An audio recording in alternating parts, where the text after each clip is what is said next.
till the age of 60, he never put his forehead on the ground, never made a sajda. He was born into a Muslim family, in a Muslim country.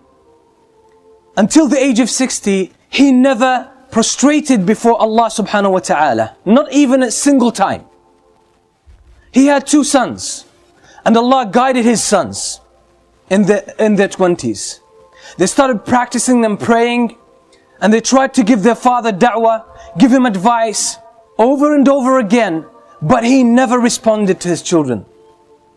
He always thought that these are my children, I know more than they do.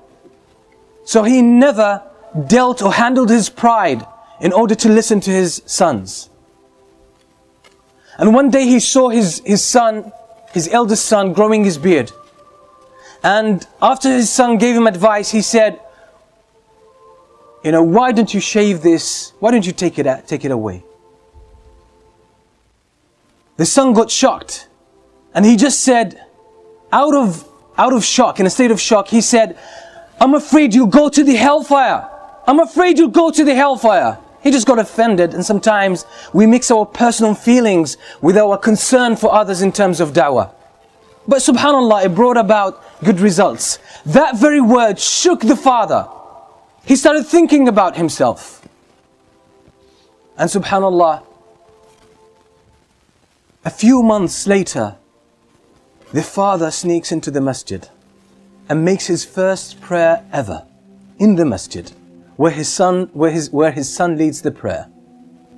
The son didn't know the first couple of times, but other people brought it to his attention.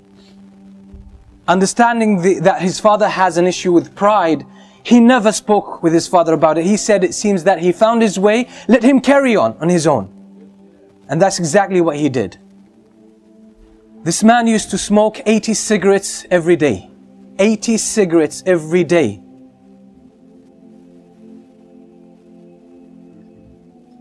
And one day, he decided, I want to give up smoking. And that was after listening to many classes delivered by his own son. He used to hide behind one of the poles in the masjid and listen to his son speaking. Listen to his son preaching, and he got impressed. His head turned around. His view of life, his outlook on life started changing. He realized, he thought he had a life. He thought he was leading a good life. But now he realized that this is the real life. It's in the masjid. Real life is when you connect with Allah subhanahu wa ta'ala. That's when you start to feel the sweetness of life and the sweetness of Iman. So he started listening to the talks of his son secretly, and even buying some of his tapes and listening to them at home.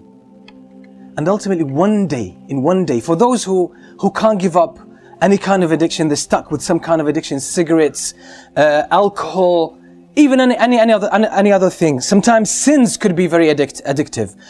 Being unable to lower your gaze, watching nasty things on the internet and on TV, that's a form of addiction, and people can't break from it. Sometimes it's worse than smoking.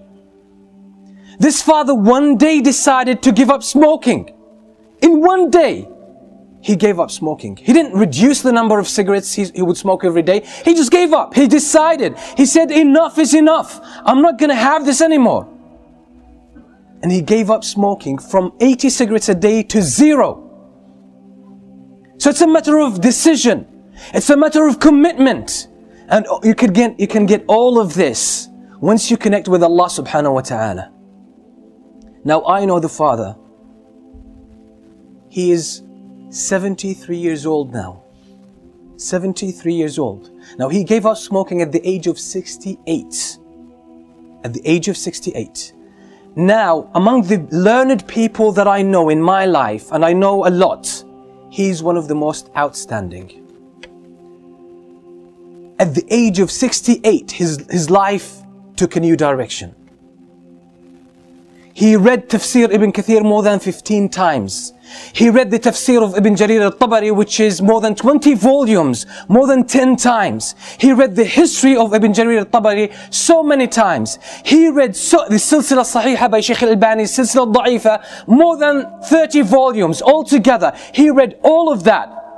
And when you sit with him, he talks to you about knowledge, deep knowledge. And sometimes you talk to some of our youth and they say, seeking knowledge is hard. It's difficult. What about this man? How much memory has he got left at the age of 68? That now he's one of the strong students of knowledge in his own country. And when you sit with him, mashallah, you always learn something.